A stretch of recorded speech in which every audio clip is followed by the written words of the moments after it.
All right. Sorry, hit the wrong button.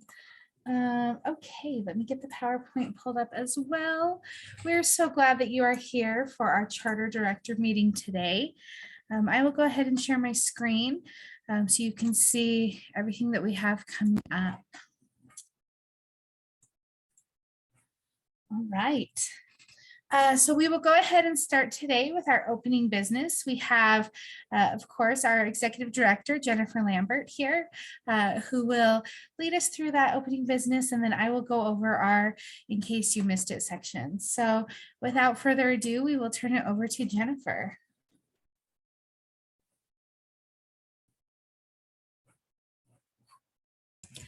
Hi, good morning, everyone, or I guess it's no longer morning, it's good afternoon. Day's gone by fast.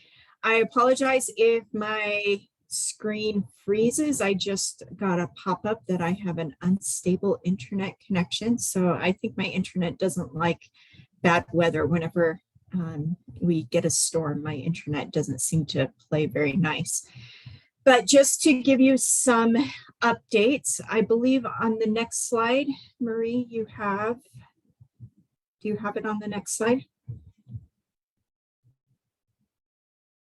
Is that slide not showing? No. Oh, okay. There you go. Now it is. Okay. So in our state charter school board meeting, we had that last Thursday. We did a spotlight, and we spotlighted George Washington Academy for their great academics, and they are a great school, and they really look out for all of their students, and they really have a great growth mindset. And I encourage you that if you so desire to contact them to find out what they're doing. They're just doing some really great things, and I wanted to recognize that. I also announced in my director's report that a number of our schools are in the top 20 of all schools, and according to the U.S. News and World Report. It's kind of odd. A lot of our elementary and even some of our secondary schools were listed in their middle school category, but that is how they do things. It's just how they look at their grade ranges. We also had a very interesting report given by Aaron Bruff of the Data and Statistics section about academics and about just kind of going over some of the learning loss that has happened over the last year and just some information about that. I encourage you to go to our meeting. It's always recorded on YouTube, and you can go and see that and just take a look at that. They also have done, I think it's like a 120-page report. So you're welcome to read the report. If you did not receive that, or your assessment director did not receive that, let us know and we can get you a copy of it. Or you can just listen to the YouTube presentation. And what's nice about YouTube, you can always listen to it like on 2x speed and get through pretty quickly. Other things of note is just have happy holidays. I would imagine that you're kind of looking at towards the end of the month before you go into holiday break. And so just congratulations, you made it to December this year. I know that this year has still been crazy. We're still feeling the effects of COVID. Hopefully some things have settled down, but I just know from hearing from so many of you, it hasn't. So congratulations for making it here, and thank you for all that you do. And I'll turn it back over to Marie to give us some announcements. Great, thank you so much. Also, you'll notice in chat, Rob just dropped that USBE Effects on Learning report. So if you haven't seen it, you can download it from chat or reach out to us afterwards, and we're happy to get that to you. All right, well, moving right along, we'll go over our in case you missed it section and make sure that you are up to date on everything that's happening. As Jennifer noted, hopefully you're kind of approaching that end time of the year and ready to go into a winter break. And so hopefully there's not too many things that you need to take care of at this point. We did have our December newsletter come out, and it did have some ideas for self-care, both for yourself as well as supporting your staff. So that might be a really great thing to look at if you're feeling that kind of burden and potential burnout as we are coming into that winter holiday. There was also some announcements sent out from Leslie Evans about the Utah Alternative Education Association Conference. At this point, there's not too much information about it, but Leslie was hoping that if you are interested in attending an alternative education conference, that you could just kind of get that placeholder on your calendar, which will be for March 18th. So more information will be coming about that. If you do already know, like, yes, I want to go, there is a website to register for that. And some information that we put here was kind of what the mission and vision of the Alternative Education Association is. So you can see if that's something that lines up with your school's mission and vision. If you do have questions about that, Leslie Evans' email is at the bottom of this slide. Then I wanted to make sure that everyone was aware, USBE has updated their training portal requests. So if you'd like to make a request from them, this link that's on here has the updated TRP, so training request portal link. And so you're welcome to share that with your staff or your teacher leaders, or just among your admin team, really whoever would be making training requests that go to USBE, they can use that, and it really helps facilitate that process and make it nice and slick.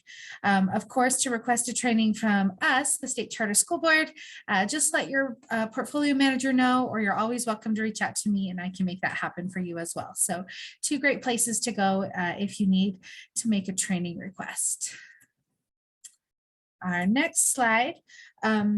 There's an online equity lab that's happening in January, and that is on January 19th from 12 to 3:30. It will be held on Zoom, and some people that they strongly encourage to participate would be, of course, directors, and then school counselors, human resource officers, your special education director, if you have a curriculum or an equity director, and anyone else that you feel can help ensure that there are effective teachers for every student at your school.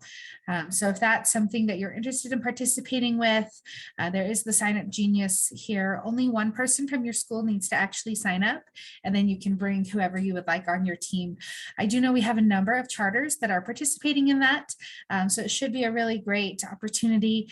If you have questions on this, you can email Holly Bell, and their email is at the bottom here, holly.bell@schools.utah.gov. Speaking of equity, if you've been following along in Rule 277328, there is a requirement under Section 3, Item B, that says that if you are going to be providing any equity training or professional learning, that a compliance rubric showing how that learning and materials adhere to the requirements of that rule, meaning our 277328. And so that's something we've been reaching out to USBE and trying to make sure that we could have that rubric to share. So that I will be sending with our recording. So watch for that.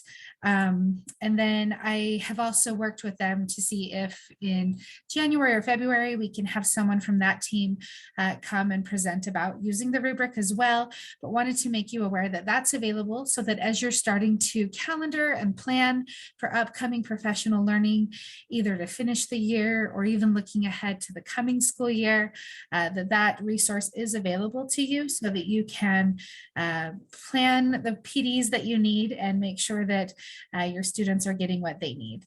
If there are questions that you have as you're working through that guidance rubric and document, let your portfolio manager know or let myself know, and we will gather together that information to share with the individuals that have been working on the equity rubric.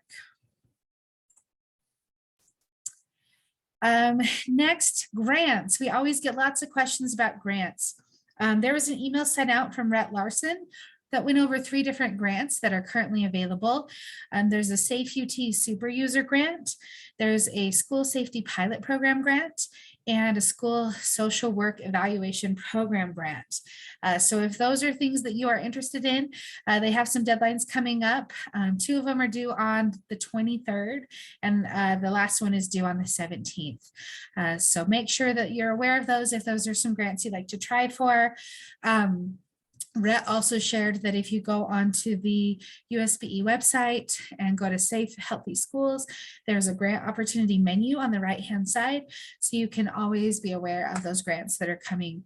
If you do have specific questions on that, please reach out to Rhett. His email's at the bottom here as well. Next up, we just had a note from USBE to go ahead and give a quick clarification to our charter leaders. There was a parent that reached out to them that said that citizenship was a requirement from the state. And so USBE visited about that and just wanted to make sure that all of our schools know that it's not a requirement to receive a grade in citizenship. There is a link here where you can see all of the graduation requirements. And they said it is very common that schools report on citizenship, but it's not required. So really the overall takeaway here is that LEAs must be aware that you cannot tie citizenship grades to graduation requirements. If you have questions on that, you can reach out to Holly or to myself or anyone else on our team. We're happy to help you with those as well. Finally, we're going to talk about our upcoming training and support. This month, we know that things are so busy, so there will be 2 different videos hitting your inbox this week. One is for you as the adaptive leader. Another one is more for your board members, but I'll copy you on it just so you're aware of what they're getting, that talks about advocacy and ambassadorship, especially as we're entering the legislative session and enrollment season, and how you can really help advocate and be an ambassador for your school. We did have a networking event that was scheduled for teachers. However, I sent out a survey to them just to check on timing, and we're going to end up holding and rescheduling to the spring due to that survey results. Looking ahead to January, at our January directors meeting, we will have our special training focus on learning acceleration and just-in-time supports. I don't know if you feel it, but I know when I was a director, I loved coming into January because I knew January to March was really that sweet spot of the school year where we could dig in and really focus on learning and making as much progress as we could before we got to that testing and year-end section 2. So we really wanted to hit on that acceleration and just-in-time supports. For your board members, we will have some training on executive evaluation, compensation, as well as transition planning, if that is something that your board is looking at. For teachers, we're going to be doing some classroom management 101. And again, that can be a really good opportunity for a new teacher to participate, or even a novice teacher to just grab some more ideas for their tool belt. And then for our business administrators, there was a time change here, and this one is going to be another one of our special trainings with Rich Hageland, and he's going to talk about oversight and fidelity, internal controls, and again, touching on risk management. We will invite you and your board as well if you would like to participate in that, but that will be primarily focused on our business administrators. We also wanted to make you aware of our big EdDirection conference coming up. There should be a little Powtoon, which are those little cartoon videos hitting your inbox as well today or tomorrow that can be sent out to teachers, made by EdDirection, specifically inviting them to participate in this. Traditionally with EdDirection, we've opened that up and just said, you know, everybody K-12, of course, we're happy to have anyone join us. But this year we've decided to really focus on early literacy. And the reason for that was looking back at data over the past 5 years, over half of our charter schools have missed their early literacy goal for at least one, if not 2, 3, 4, sometimes even all 5 of those years. So we really want to talk about early literacy and how to support our young learners. The way that this is set up is that it's kind of going to be a choose your own adventure, I guess, for your teachers. The first choice will be, I think I mixed up my spots there. So sorry. I will make sure I fix this slide. The background would be the 11th, the 12th, or the 13th. The inaction and then the teacher panel would be the 18th, 19th, and 20th. And then putting it all together would be the 1st, 2nd, and 3rd of February. So I will get this slide fixed. I apologize for that error there. And we will get that sent out and with a scripted email that you can send to your teachers to just invite them to participate in that. Other trainings, we have session 4 coming up with our Board Leadership Academy. That will be tomorrow with Education Board partners. And then session 5 wraps up in January. Special events to get on your radar. In January on the 21st, we're going to do some procurement training with Adam and Michael from the USBE, as well as I mentioned, that financial oversight again with Rich Hageland on the 26th. And then UAPCS should have an updated flyer coming your way. So just make sure that you've got that and are watching for that. I see a quick question came in. The early literacy is not tied to letters because it is going to be done just based around best practices. So it should support the work you're doing with letters, but it is not done in conjunction with letters training. Okay, then without further ado, that wraps up our in case you missed it section. So we will turn the time over to Dr. William Evans. He is our school performance coordinator, and he's going to give some updates and insights and training on the Open Public Meeting Act campaign that just finished this last month. Awesome, thank you so much. Marie, am I able to share my screen? Let's see. Oh, here we go. Awesome. Okay. Share. Are you seeing my slides? Thumbs up. Okay, cool.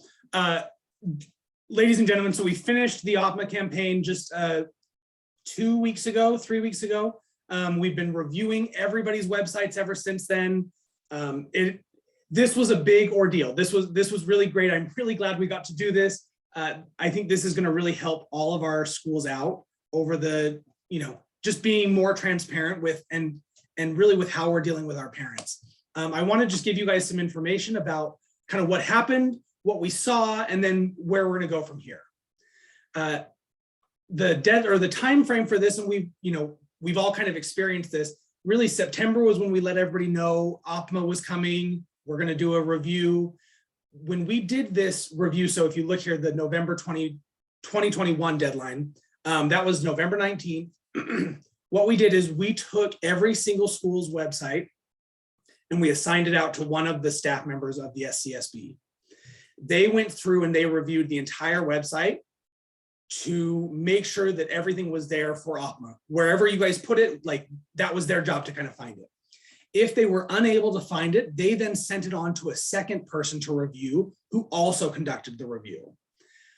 I'm saying this because I want to make sure you understand that like a lot of man hours went into looking at everybody's websites to make sure that the information that we're required to post on our websites and post for our public meetings was in fact there. And if it's not, it really either was too difficult to find. So if you still got it, it's hidden somewhere and we need to help kind of get you to the point where it's more transparent. Just want to share a couple of the findings that we found. So one thing that we noticed was that there seems to be some confusion between bylaws and policies. Bylaws are not like, these are very different things. Some of the websites had them listed as the same, some of them had them in the same document. Your bylaws are very, very different from the policies that your governing board uses to conduct itself. The bylaws show how your board is organized and how it was set up. So for those of you that are on the call, take a look at your board bylaws and your board policies. Just double check to make sure that they are in fact separate things, right? That you're not conflating the two. Policies are documents and stating what we want to accomplish, how well we want to do things. The next thing that was really kind of missing or was a difficult issue was monthly budget reports and public materials. As part of being a governing board, when you have your meeting, not only do you need to post an announcement saying, our board is going to meet in 24 hours, here it is, and here's the agenda. You also need to present any of the materials that your board is reviewing. This seemed to be kind of an issue for a lot of our schools. Sometimes the websites would say things like, here's our public materials, and it would take you to a Google Drive that was password protected, and that's fine. That's a great way to do it. That really is very efficient, but you've got to make sure that your public has access to it. Some of us have been, requesting access for these sites and have not received it once. So if you're using a Google Drive or some other password protected website to present your board public materials and the monthly budget reports, make sure that's available and that, whoever is supposed to be responding to that is in fact getting the information out to people.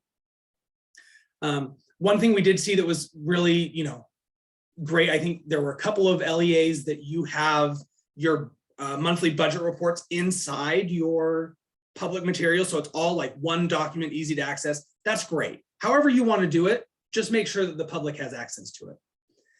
The next thing that we kind of noticed, and this is another difficulty, and I'm going to use the analogy of an elevator. Every time you step on an elevator, you're going to see two things. One of them is a sign that says how many people or what the weight capacity is of this elevator. And the other thing you're going to see is a document saying the certificate is in, like, either here's the certificate that it's been safety checked, or the certificate is in the office.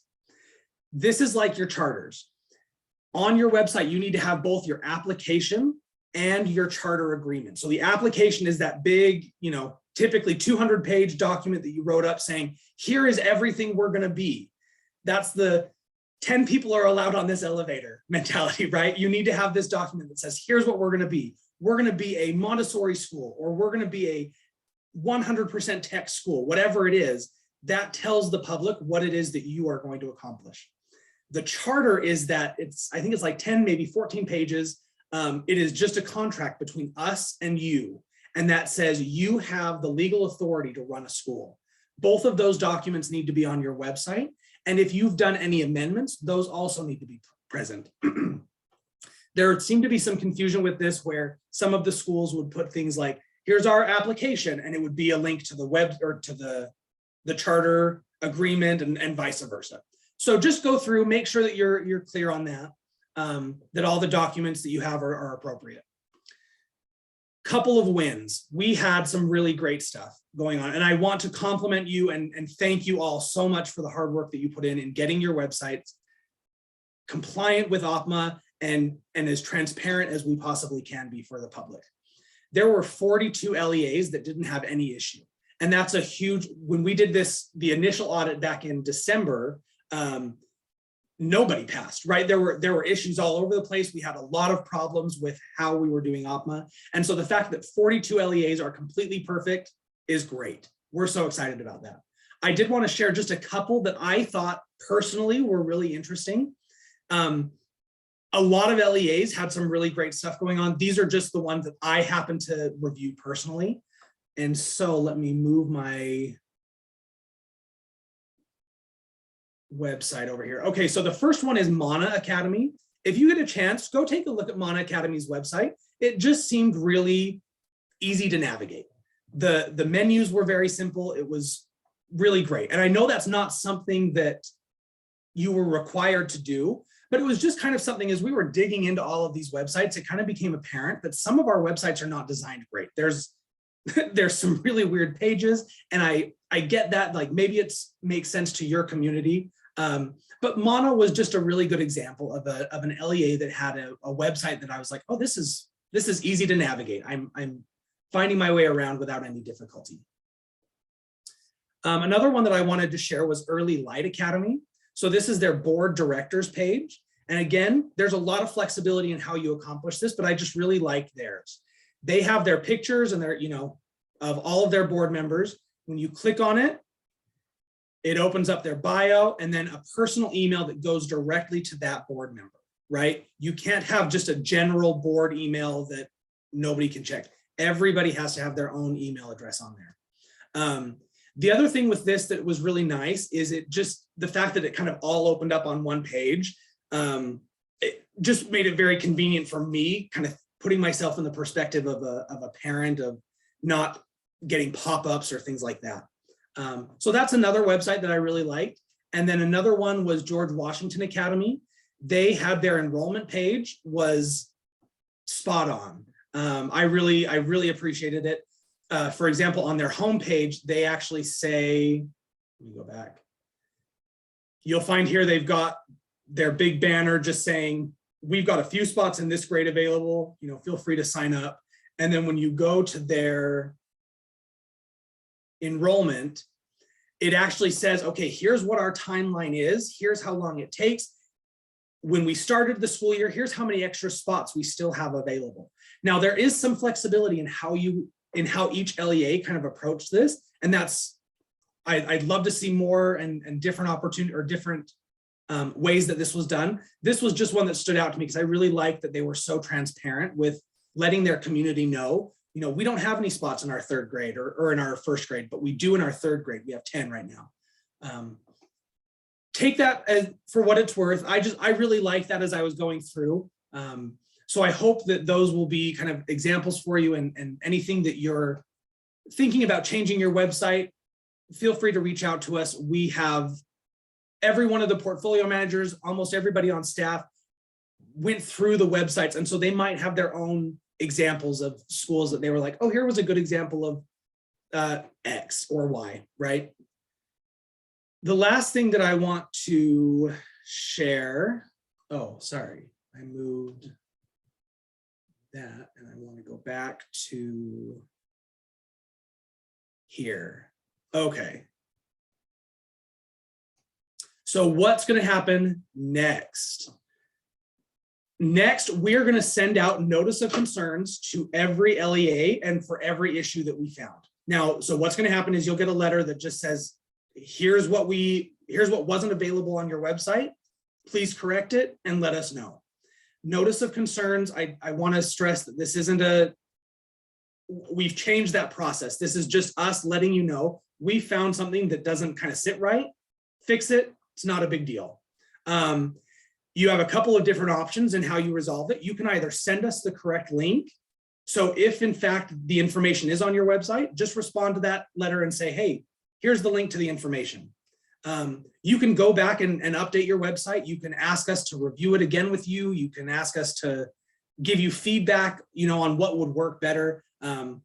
Whatever makes sense for you and whatever you kind of have the bandwidth for. But just know those are going to be sent out in the next week. So kind of pay attention for those. And then make any resolution, you know, fix it, get your website ready, and then send us that information and we'll mark it as resolved. It'll be done. This will be really quick. The next thing we want to kind of keep you aware of is our upcoming campaign. So these are the way that we're kind of approaching oversight right now, is school policies. So we're working with the UAPCS. We're working with a couple of different LEAs, the USBE, oh my gosh, I just forgot the committee's name. Anyway, a whole bunch of people are coming together to hash out what are all the required policies that you have to have as a school. The other thing that we thought about that we wanted to add with this is what are the suggested policies. Some of you are newer in the charter world. Some of you have a lot of experience, and we want to really capitalize and share that wealth of knowledge and make sure that everybody knows, here are the mistakes that I've made, here's how I've learned from them, and here are the policies that we've implemented. So we're going to be working on this over the next couple of months. This will be a big ordeal. We will probably be reaching out. I think the tentative timeline right now is that we're going to be reaching out in February and March to give you the list of all the required policies. And then you'll have a couple of months to get those policies in place, get your boards to vote on them and things like that, get them drafted and on your website. And then we'll come back and review again later in the year. So I'm going to stop presenting. Oh, stop sharing. Okay. Marie, thank you so much for letting me just share that. Again, for all of you, thank you so much for your hard work. We know that it's difficult being a super transparent organization and following all of these rules, but we really appreciate all the effort that you've put into to make sure that the information that we're required to have is open for the public. Yeah. Just have a quick question. Sorry. You talked about two things, the charter, and then I can't remember the first word. I apologize. But The my application? question, my question, I guess, is where does Exhibit A come into play with all that? Good Do you want me to answer that one, William, or have you got it? Yeah, sure. So the Thank Exhibit A is your charter agreement. And so if you have updated your application or you've moved to an Exhibit A, then that you would have your original application and then that Exhibit A or that updated charter. There will be a few of our schools like from the past that haven't yet gotten an Exhibit A or haven't, made any updates. So there may be a few cases where your original application is still your same charter agreement. And so that would just be a clarification that you can make if that ends up coming, in a notice of concern for your school. But anybody that has that Exhibit A or that has taken the time to amend their charter, that's what the charter agreement is. Okay, so as long as I need to have that on, but I didn't confirm if I have the original charter. So you mentioned both the original and Exhibit A, and I don't believe I have the original. I believe we just put Exhibit A on there. Marie, can I step in? The Please. Exhibit A is an exhibit to the charter agreement. So the Exhibit A is not the charter agreement in of itself. There was a charter agreement that's just your standard language, and then it has the Exhibit A along with that. That's what you need to have up there. Okay. You don't need to look for if there's if we've agreed to a new charter agreement, that old one is just there for historical purposes. It's not what you are currently held to. So Okay. this, you would just need, as long as you wouldn't just put up Exhibit A, though realistically that's the main need of it, right? But you would want to put up the whole thing just so that you're meeting that. No one can complain otherwise. Got it. For us, it's so vastly different from what 2007 Guadalupe was to current 2021. And so because it's so different, when the question came to me, do you want me to put both up? I'm like, no, I don't want to confuse anyone. That old one is so, completely different than what we are today. And so that's kind of what we did. So I'm glad this was brought up and I'm glad you guys answered. Thank you. You're welcome. Any other questions? That was a great one. Thank you, Katina. William, do you see the question in chat from Pete? Oh, Pete, will the notice of concerns come to the directors or board members or both? Awesome question, Pete. The way the notice of concern gets sent out is it's sent technically to the board chair. Like that's who the contract is with, and then you get copied on that as the director. So if I can just clarify, the contract is actually with the entire board. So we tend to send it to the entire board.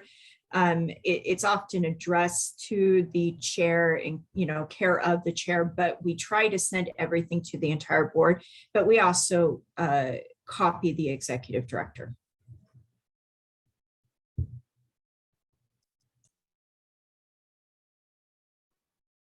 Any other questions? If not, Marie, I'll turn it back over to you. Thank you so much. Perfect. Thanks, William. All right. Well, we are just about to our last little bit here. So I've got a quick announcement on this next to last slide. Just a reminder that our next meeting will be January 10th of 2022. That was exciting to write today. That will be over Zoom, and that is that 12:30 to 3:30. We do have a full agenda coming that day, so mark that on your calendar. We'd love to see you there. And then for today, we're following the same format that we did with December last year. And so knowing that we would love to just give you all, $1 million and all the gifts that we possibly could, but that's not quite a reality for us. The thing that we can give is the gift of time. And so we have 3 different options for you for the remainder of our directors meeting. Option number 1, if what you need with the gift of time is just time to relax, time to enjoy your colleagues, then portfolio managers Liz and Andrew have some fun games planned and some digital camaraderie that will take place in one of the breakout rooms. So if that's something that you are interested in, we'll have the little breakout rooms pop up in just a minute. Option number 2, if what you need is time to discuss problems or discuss some concerns that you're facing, then William and Jennifer and myself will stay on and we can help you troubleshoot through problems of practice. We can talk about possible solutions as well as networking with anyone else that stays on during that time, and we can just network and share and commiserate together about the challenges that we're facing. And then option 3, if what you most need is just some time to work on something without interruption, it's yours. We'll give you the afternoon to work on whatever needs your attention, and we'll plan to see you for our January meeting. So that is where we are headed. Let me stop sharing that. I am going to stop our recording right here. Please feel free to